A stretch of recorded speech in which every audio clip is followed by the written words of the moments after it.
Hello दोस्तों, स्वागत है आप सभी का अपने इस यूट्यूब चैनल पर जिसका नाम है क्या, कॉमर्स जी। देखो ये अपने यूट्यूब चैनल का नाम है कॉमर्स जी करके। अब ये तो आपने पढ़ ही लिया होगा कि हम लोग आपको दे क्या रहे हैं। हम लोग आपको देंगे मुंबई यूनिवर्सिटी का FY BCom का। अगर आप FY BCom में हो और आपने अगर मैथ्स लिया है, मैथ्स तो लिया है मतलब क्या सर, वो तो है ही कंपलसरी है, वो तो है ही। उसका पूरा फ्री कोर्स देंगे हम लोग यूट्यूब चैनल के माध्यम से। अपने यूट्यूब चैनल का नाम क्या है, देखो अपने यूट्यूब चैनल का नाम है कॉमर्स जी। इसी चैनल पर हम लोग सारे लेक्चर वीडियोस अपलोड करेंगे आपके लिए, मैथ्स के वो भी पूरे आएंगे, ठीक है। तो सर ये क्या लिखा है आपने, मैथमेटिकल एंड स्टैटिस्टिकल टेक्निक्स। क्या पता आप में से कई बच्चे बोले सर हमारे बुक का तो नाम मैथ्स नहीं है सर, हाँ हम क्यों पढ़े फिर इसको। इसलिए ये लिख दिया कि उनको भी कन्फ्यूजन ना हो। ऐसे रहते कोई महान लोग होंगे जो बोलेंगे कि सर हमारे बुक का तो नाम मैथ्स है ही नहीं, इसलिए मैथमेटिकल एंड स्टैटिस्टिकल टेक्निक्स 1 ये आपके बुक का नाम रहेगा। शॉर्ट में तो मैथ्स ही बोलते हैं, है ना। 11th मैथ्स रहेगा फिर भी मैथ्स ही बोलेंगे, 12th मैथ्स रहेगा फिर भी मैथ्स ही बोलते हैं हम लोग, अलजेब्रा ज्योमेट्री को भी क्या मैथ्स ही बोलते हैं हम लोग, इसलिए सबको मैथ्स ही बोलते हैं। पर आपके बुक का नाम क्या यही है, मैथमेटिकल एंड स्टैटिस्टिकल टेक्निक्स। देखो ये अब देखो चलेगा कैसे। अभी फिलहाल तो आप सेमेस्टर 1 में होंगे तो आपका सिलेबस सेमेस्टर 1 के अकॉर्डिंग चलेगा, और जब आप सेमेस्टर 2 में जाओगे तो सेमेस्टर 2 का भी आपको कोर्स प्रोवाइड करा दिया जाएगा इसी चैनल के माध्यम से। कौन सा चैनल सर, कॉमर्स जी, ठीक है। तो आपका मैथ्स फिलहाल सेमेस्टर 1 का 2 पार्ट में डिवाइडेड है, एक तो मैथमेटिकल और एक स्टैटिस्टिकल। हम लोग सबसे पहले निपटाएंगे किसको, मैथमेटिकल को, और फिर निपटाएंगे स्टैटिस्टिकल को। एकदम समझते हुए चलेंगे, हमको रटना बिटना कुछ नहीं है। रटना पड़ेगा तो बस थोड़े कुछ फॉर्मूलाज तो रटने तो पड़ेंगे ही, है ना, हल्के हल्के तो रटने पड़ेंगे, बाकी तो हम समझ के चलेंगे। उतना जितना हो सके उतना समझेंगे, और बाकी कुछ बातें होंगी वो रटने की तो वो रट लेंगे, ठीक है। तो चलो शुरू करते हैं। सबसे पहले हम लोग शुरू क्या करेंगे, हम लोग निपटाने वाले सबसे पहले मैथमेटिकल पोर्शन को, फिर चलेंगे स्टैटिस्टिकल वाले के ऊपर। कई बच्चे तो ये भी बोलते हैं सर मैथ्स तो बड़ा बोरिंग सब्जेक्ट है। अगर वो मैथ्स निकालने वाला हमको मिल गया ना एक बार, छोड़ेंगे नहीं उसको। तो यार अपना अपना है, जिसको समझे उसको गुस्सा आता है, जिसको ना समझे वो तो चिढ़ जाता है, जिसको आता है वो भैया उसका खुशी का कोई ठिकाना नहीं रहता। देखो हम चैप्टर 1 सीखेंगे, कौन सा,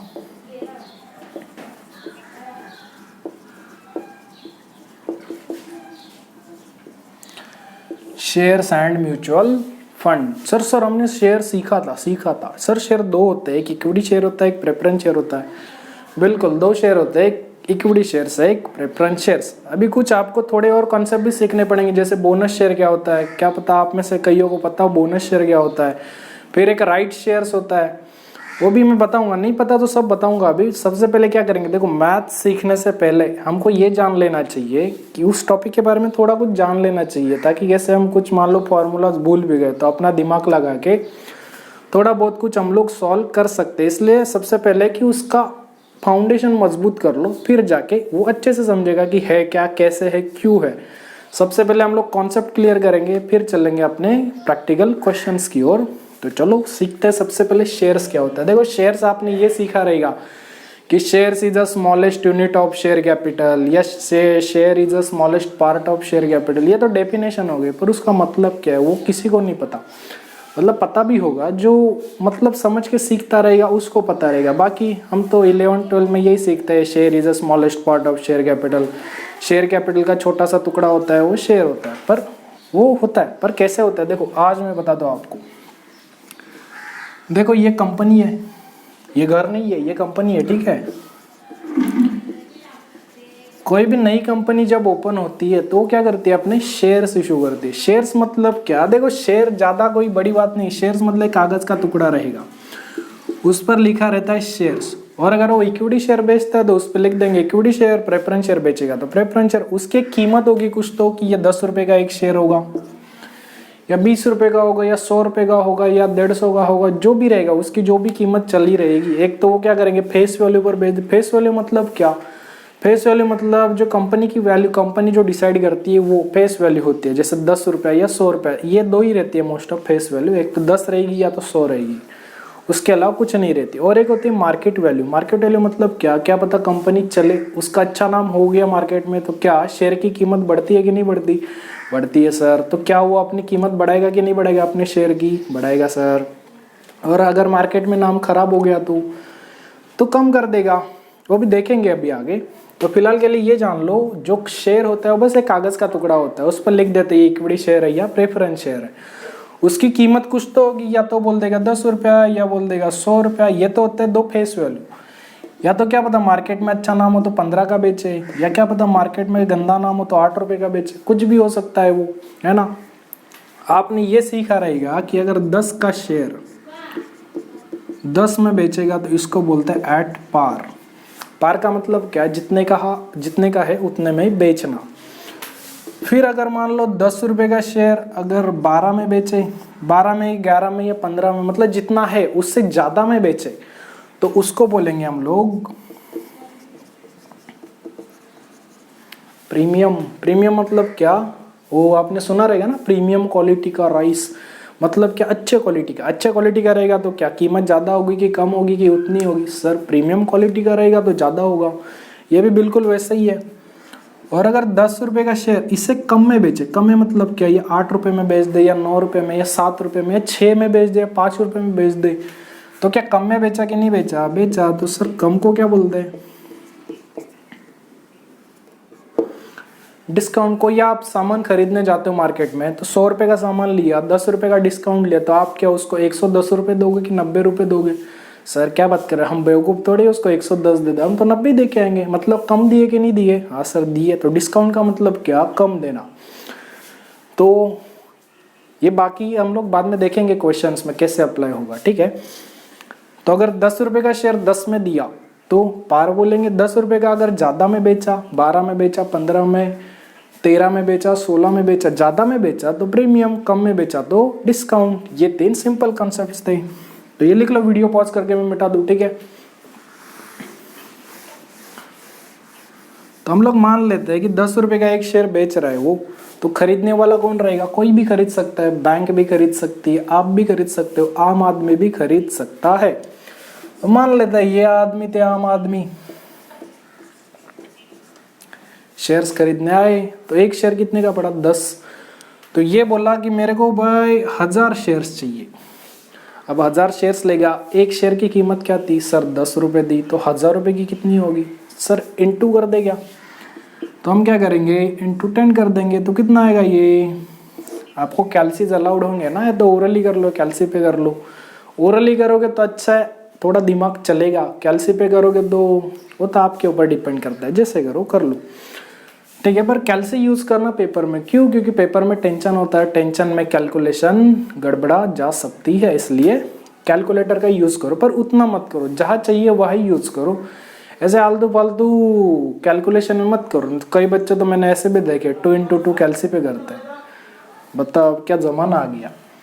ये बोला मेरे को 300 शेयर्स चाहिए, तो कंपनी बोलेगी ले ले, एक शेयर 10 रुपये का है, तो ये कितना देगा कंपनी को, 10 देगा। तो ये कितना हुआ 3000। ये बोलेगा मेरे को 700 चाहिए, ले ले 10 रुपये का एक है, तो ये कितना देगा 7000 देगा।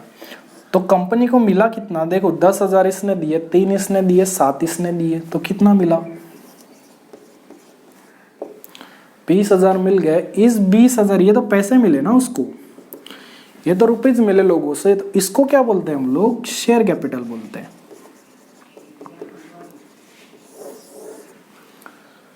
ठीक है, अब आपने डेफिनेशन सीखी होगी क्या, a share is the smallest part या smallest unit of share capital. तो क्या ये शेयर कैपिटल था, तो क्या इसके स्मॉलेस्ट पार्ट है कि नहीं ये, हाँ सर बिल्कुल है। तो ऐसे ये डेफिनेशन बोलता है कि शेयर क्या है, एक छोटा सा पार्ट है किसका, शेयर कैपिटल का।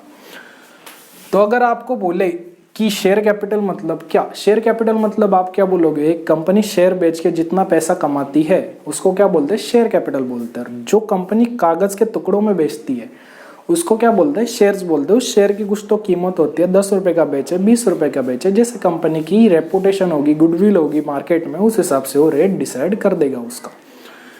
तो आई होप ये समझा रहेगा आपको कि शेयर होता क्या है। अब देखो शेयर के दो टाइप होते हैं।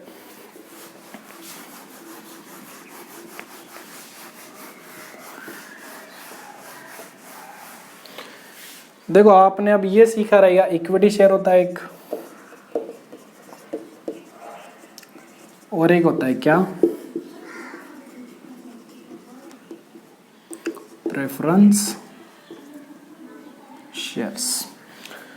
ये तो इजी है। इक्विटी शेयर्स मतलब क्या, अगर आपने इक्विटी शेयर्स खरीद लिए तो आप क्या कहलाओगे, आप कहलाओगे, आपको क्या बोला जाएगा, इक्विटी शेयर होल्डर्स। अगर प्रेफरेंस शेयर खरीदा तो आप बोलोगे कि वो कौन है, प्रेफरेंस शेयर होल्डर्स। होल्डर्स मतलब क्या, उस शेयर को होल्ड करके रखा है, मतलब जिसका मालिकाना हक उस पर है, उसको बोलते हैं होल्डर। तो अगर उसने प्रेफरेंस शेयर लिया तो बोल देंगे preference share holder, equity share लिया तो बोल देंगे इक्विटी शेयर होल्डर। अब इनका फायदा क्या क्या होता है, अगर आपने इक्विटी शेयर लिया तो आपको वोटिंग राइट मिलेगा। कंपनी में डिसीजन लिया जाता है ना, बड़े बड़े डिसीजन होते हैं, तो उसमें वोटिंग राइट भी मिलता है। किसको मिलता है, वोट करने का अधिकार मिलता है। जो इक्विटी शेयर खरीदेगा वो कंपनी का मालिक होता है, actually owner of the business, उसी को क्या बोलते हैं, इक्विटी शेयर होल्डर्स। तो क्या सर ये ओनर नहीं होते क्या, नहीं ये ओनर नहीं होते। एक्चुअल ओनर कौन होते हैं, इक्विटी शेयर होल्डर्स होते हैं। तो ये क्या कर, इनको क्या मिलता है, वोटिंग राइट मिलता है। ये क्या कर सकते हैं, वोट कर सकते हैं। कोई भी डिसीजन लिया जाएगा बिजनेस में तो ये क्या कर सकते हैं, वोट कर सकते हैं। जितने शेयर्स ये लेंगे बस उतना ही वोटिंग का अधिकार होगा इनको। अगर ज़्यादा शेयर लिया तो इनकी ज़्यादा चलेगी, अगर किसी ने कम शेयर लिया तो उसकी कम चलेगी। ठीक है, क्या इनको वोटिंग राइट नहीं होता क्या, नहीं, इनको वोटिंग राइट नहीं होता। तो देखो इनको वोटिंग राइट होगा, इनको वोटिंग राइट नहीं होगा। अब एक और बात, बोनस शेयर आपने सुना रहेगा, है ना।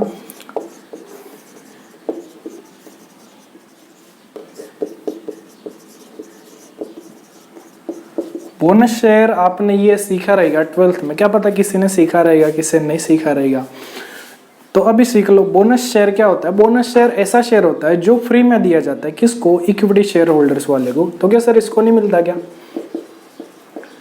नहीं इसको नहीं मिलता। सर क्यों ऐसा, क्यों ऐसा भेदभाव क्यों, सर ये भी तो शेयर होल्डर है, ये भी तो शेयर होल्डर है, बट ये कौन है, देखो ये है इक्विटी शेयर होल्डर्स और ये है प्रेफरेंस शेयर होल्डर्स। मतलब अगर मान लो आपने इक्विटी शेयर्स परचेस किए तो कभी ना कभी पैसे तो रिटर्न मिलने की आशा एक होती है ना, जैसे हम लोग बैंक में एफडी कराते हैं, एफडी 1 साल की होती है, 2 साल की होती है, हमको ये तो आशा होती है कि 2 साल बाद पैसे रिटर्न मिल जाएंगे। तो वैसे क्या होता है, अगर आपने एक बार इक्विटी शेयर खरीद लिया तो आपको वो पैसे तभी मिलेंगे जब कंपनी बंद होगी, और वो भी एकदम आखिर में मिलेंगे। जब बंद हो गई तो कई सारे लोगों के पैसे भी तो पे करने बाकी होंगे, उनके पे करने के बाद फिर अगर बचेगा तो आपको दिया जाएगा, नहीं तो वो भी नहीं मिलता। तो आपको इक्विटी शेयर अगर एक बार परचेस कर लिया आपने तो आपको पैसे तभी मिलेंगे जब कंपनी बंद होगी।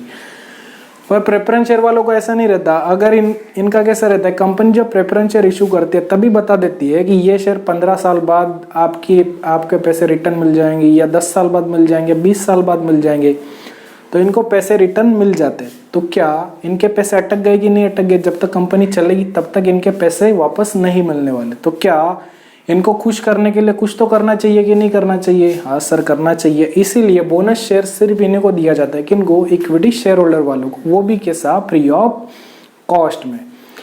ठीक है, फिर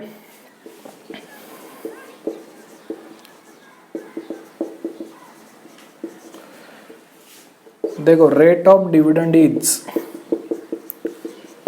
फ्लेक्सिबल, और यहां पर कैसा रहता है, rate of dividend is fixed. अब पहले तो डिविडेंड क्या है वो जान लो, तभी समझेगा रेट क्या है। ठीक है, देखो मान लो हम लोग ऐसे मानते हैं, जैसे हम लोग बैंक में पैसे इन्वेस्ट करते हैं ना, हम लोग ने मान लो कि बैंक में 10,000 जमा करा दिए, तो बैंक बदले में क्या देगी, इंटरेस्ट देगी कि नहीं देगी, हाँ सर देगी। हम लोग मान लेते 4% दे रही है वो, तो 4% कितना देगी, 400 रुपये देगी कि नहीं देगी? हाँ सर देगी, इंटरेस्ट देगी। अगर मान लो ये 10,000 बैंक में ना डालकर ये कहाँ पर इन्वेस्ट कर रहा था, ये बैंक में जाकर जमा कर रहा था, तो बैंक तो नॉर्मल इंटरेस्ट देती है ना।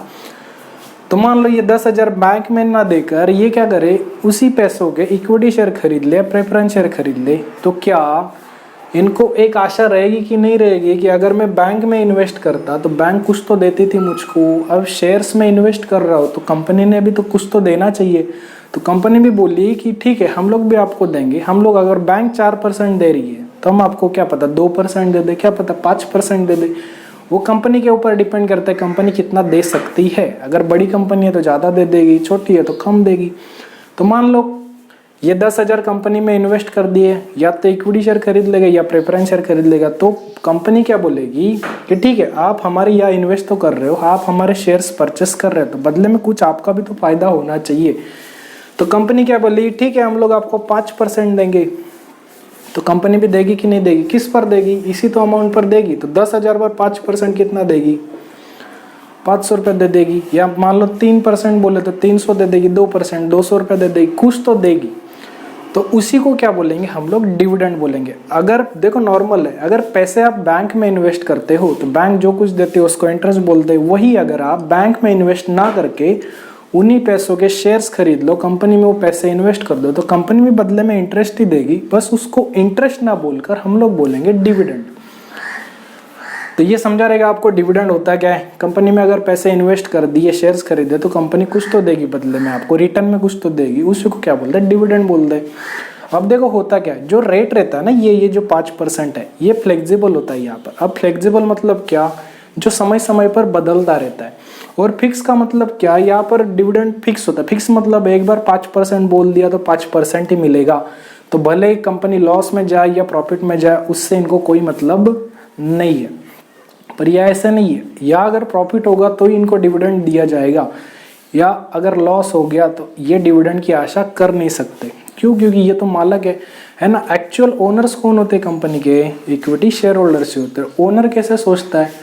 ओनर पहले सोचता है कि जो भी पहले बाहर के लोग हैं वो जो मांगने वाले पहले उनको दे दो, फिर बच्चा गोचा रहेगा वो खुद रख लेगा। तो ओनर की तो यही सोच रहती है। तो इसमें क्या होता है, अगर प्रॉफिट हुआ तो वो डिविडेंड लेगा, प्रॉफिट नहीं हुआ तो डिविडेंड नहीं लेगा वो। इसलिए बोलते हैं कि ये जो रेट ऑफ डिविडेंड होता है ये यहाँ पर फ्लेक्सिबल होता है। क्या पता किसी साल कम प्रॉफिट हो जाए तो ये कम डिविडेंड लेंगे, क्या पता किसी साल ज़्यादा प्रॉफिट हो जाए तो ज़्यादा भी डिविडेंड ये लोग ले सकते हैं। बट इनका ऐसा नहीं रहता है, एक बार बोल दिया 5% है मतलब 5% ही है, वो ना बढ़ेगा ना घटेगा।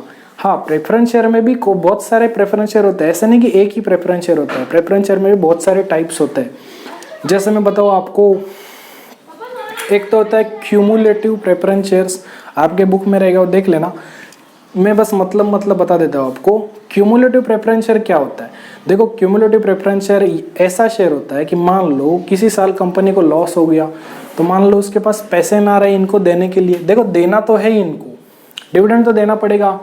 तो मान लो इन्होंने क्यूमुलेटिव प्रेफरेंस शेयर खरीदे, परचेस किए रहेंगे। तो क्यूमुलेटिव का मतलब क्या, अगर एक साल लॉस हो गया तो कंपनी उस साल तो दे नहीं पाएगी डिविडेंड, तो उनको क्या करेगी, अगले साल इस साल का भी डिविडेंड दोनों साल का मिला कर देगी। उसको बोलते हैं क्यूमुलेटिव प्रेफरेंस शेयर। एक होता है नॉन क्यूमुलेटिव प्रेफरेंस शेयर्स, अगर वो खरीदा तो जिस साल लॉस हुआ उस साल इनको डिविडेंड नहीं मिलेगा, जिस साल प्रॉफिट होगा उसी साल बस डिविडेंड मिलेगा। ये फिर इस जैसे ही हो जाएगा, इक्विटी शेयर जैसा।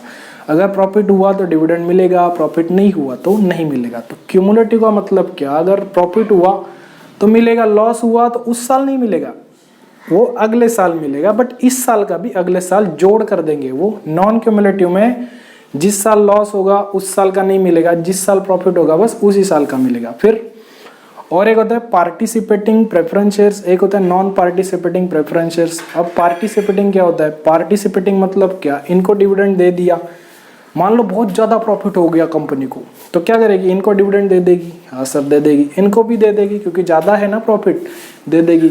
फिर कुछ प्रॉफिट बचेगा एक्स्ट्रा, तो अगर किसी ने पार्टिसिपेटिंग प्रेफरेंस शेयर्स परचेस किया रहेगा तो वो जो प्रॉफिट बचा रहेगा उनको भी उसमें शेयर दिया जाएगा, मतलब उनका हिस्सा भी उनको दिया जाएगा, थोड़ा बहुत दे देंगे उनको। तो उसको बोलते हैं पार्टिसिपेटिंग। मतलब क्या, डिविडेंड देने के बाद भी अगर एक्स्ट्रा प्रॉफिट बच गया तो उसमें से कुछ हिस्सा और मिलेगा उनको, प्रेफरेंस शेयर्स वालों को, तो उसको बोलते हैं पार्टिसिपेटिंग प्रेफरेंस शेयर्स। एक होता है नॉन पार्टिसिपेटिंग, उसमें एक्स्ट्रा प्रॉफिट बच गया तो उसमें से उनको कुछ नहीं मिलेगा, बट डिविडेंड का पैसा मिलेगा उनको। तो ये क्या होता है, हाँ एक और होता है कन्वर्टिबल प्रेफरेंस शेयर्स, एक होता है non convertible preference shares. Convertible का मतलब क्या, मान लो आपको ऐसा लगता है कि ये प्रेफरेंस शेयर लेकर मैंने गलती कर दी, तो आप क्या कर सकते हो, कंपनी के पास जाकर बोल सकते हो कि ये प्रेफरेंसेस आप कन्वर्ट कर दो। किस में कन्वर्ट कर दो, एक तो आप डिबेंचर्स ले सकते हो या इक्विटी शेयर्स ले सकते हो। ये प्रेफरेंस शेयर वाला बोल सकता है, कब बोल सकता है, अगर इसने कन्वर्टिबल प्रेफरेंस शेयर लिए हो। अगर कन्वर्टिबल नाम के प्रेफरेंस शेयर्स इसने लिए हो तो ये कंपनी को जाकर बोल सकता है, कंपनी एक काम कर, ये प्रेफरेंस शेयर्स मुझको अच्छा नहीं लग रहा है, तुम क्या करो कंपनी, इसको इक्विटी शेयर्स में कन्वर्ट कर दो। तो कंपनी क्या बोलेगी, ठीक है, तो जो प्रेफरेंस शेयर उसका रहेगा तो वो कन्वर्ट कर देगी और उसकी जगह पर क्या दे देगी, उसको इक्विटी शेयर्स दे देगी। तो क्या ये भी इक्विटी शेयर होल्डर बन जाएगा कि नहीं बन जाएगा बाद में, हाँ सर बन जाएगा। और एक होता है नॉन कन्वर्टिबल। नॉन कन्वर्टिबल में अगर एक बार प्रेफरेंस शेयर ले लिया तो वो कन्वर्ट नहीं होगा। देखो नाम में ही है ना नॉन, नॉन मतलब क्या, नहीं होगा, सिंपल। तो ये था इसके बारे में कुछ। अब देखो और कुछ मैं बातें बता दूं।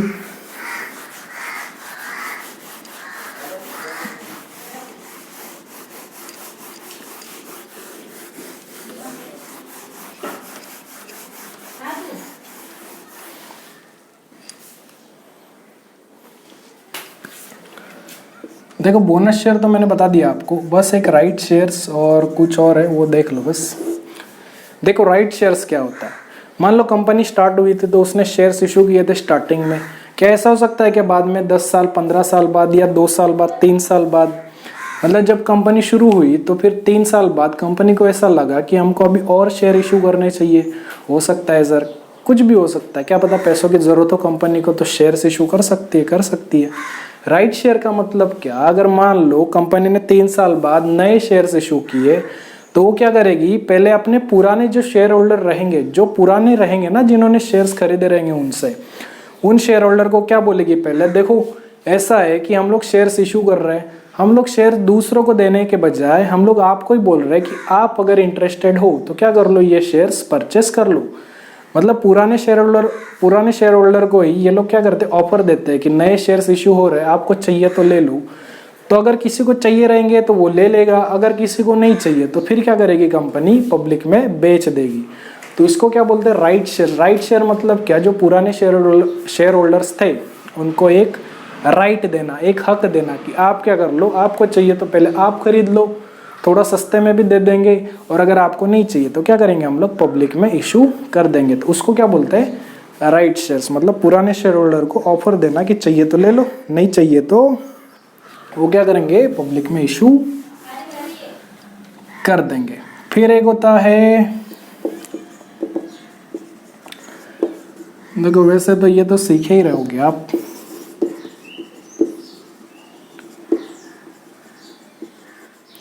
प्राइमरी मार्केट और सेकेंडरी मार्केट। जब कंपनी नए शेयर्स इशू करते, नए, ध्यान से सुनना, एकदम फ्रेश शेयर्स, मतलब एकदम नए शेयर्स इशू करती है, तो वो कहाँ पर इशू करती है, प्राइमरी मार्केट में।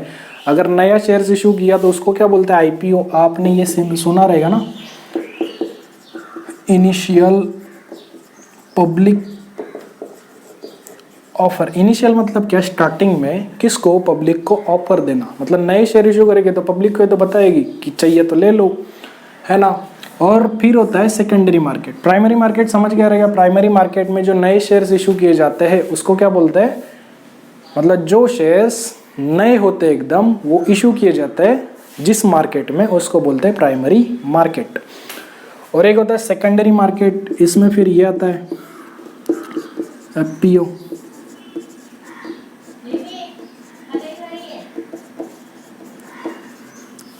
फर्दर, या इसको अलग नाम से पुकारते हैं हम लोग, नॉर्मल पकड़ लेते हैं, फर्दर पब्लिक ऑफर। तो फर्दर पब्लिक ऑफर मतलब क्या, मान लो किसी ने शेयर्स, अगर मान लो मैंने शेयर्स लिए जब कंपनी ने स्टार्टिंग में इशू किया था तो मैंने भी खरीद लिया, फिर मुझे लगा यार ये शेयर मतलब मेरे कोई काम के तो है नहीं, तो मैं क्या करूँ, अपने दोस्त को बेच दूँ। तो क्या मैंने क्या नए शेयर्स बेचे क्या अपने दोस्त को, नहीं सर, आपने तो पुराने शेयर्स ले रखे थे कंपनी के पास से, वही शेयर्स तो बेचे आपने। मतलब क्या, फर्दर मतलब क्या, जो नए शेयर्स कंपनी इशू करेगी वो नहीं, जो ऑलरेडी इशू किए हुए हैं और जो लोगों के पास है, अगर लोगों को वो ना जमे तो वो क्या कर सकते हैं, शेयर दूसरे को बेच सकते हैं। तो उसको क्या बोलते हैं, जहां पर वो बेचेंगे उसको बोलेंगे सेकेंडरी मार्केट। और यहाँ पर टर्म यूज होती है क्या, फर्दर पब्लिक। और फर्दर मतलब क्या, आगे आगे, जैसे जैसे मतलब मुझको नहीं चाहिए, मैंने मेरे दोस्त को दे दिए, उसको भी नहीं चाहिए रहेंगे, वो आगे बेच देगा, उसको नहीं चाहिए रहेगा, वो आगे बेच देगा, मतलब ऐसे वो चलता जाएगा। उसी को क्या बोलते हैं, म्यूचुअल फंड्स। आपने सुना रहेगा ना, एड्स देखते रहेंगे आप, एडवर्टाइजमेंट आती रहती है, mutual funds are subject to market risk. वो सीखेंगे आगे, देखो आपको है ये भी सीखने के लिए, क्या, म्यूचुअल फंड्स। फिलहाल तो बस ये समझ लो कि अगर कंपनी नए शेयर्स इशू करती है तो जहां पर इशू करेगी उसको बोलते हैं प्राइमरी मार्केट। और अगर सेकेंड हैंड शेयर अगर इशू करती है, मतलब कौन, कंपनी नहीं, अगर मान लो मैं दूसरे को बेच दूं, दूसरा तीसरे को बेच दे, तो उस मार्केट को क्या बोलते हैं, सेकेंडरी मार्केट बोलते हैं, ठीक है। और एक होता है डीमैट अकाउंट, ये भी जान लो।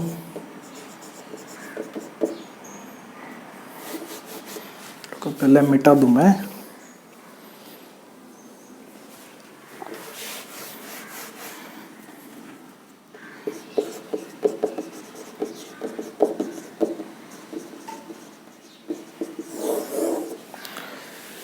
देखो जैसे मैंने बताया, कंपनी क्या करती है कि कागज का टुकड़ा इशू करती है। आजकल तो ऑनलाइन का जमाना है ना, आप क्या कर सकते हो, ऑनलाइन ही शेयर्स परचेस या सेल कर सकते हो।